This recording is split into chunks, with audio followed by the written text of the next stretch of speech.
again, life is such a good friend, such a good teacher, such a good experience that we all go through. And it was around 2015 when I went to a driver's license office to get my driver's license renewed. And they said that your eyes are so bad that we have to revoke your license right now. You can't even drive the car back. And I saw it was almost like my life was looking for me almost like a twin towers, and how the twin towers came in that 10 minutes, and I could see my life falling apart.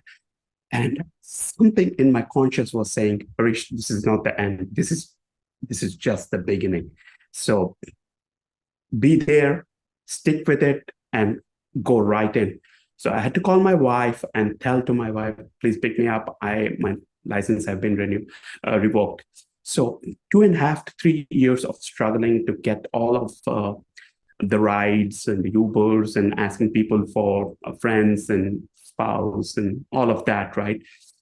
There was something in my consciousness was like, this is, I cannot accept this. Like, I should be able to drive. I never had a ticket in my whole career. Until now, I don't have a ticket. I have one warning, and that was also, it was not a fault. It was just that I braked, and I never had a ticket or even a warning by that time.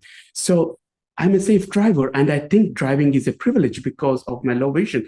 So when I was going through this challenge, after 2.5 to 3 years, I researched about something called bioptic driving. And when I researched that, I found that there is a doctor in Fort Lauderdale. I could go and meet him.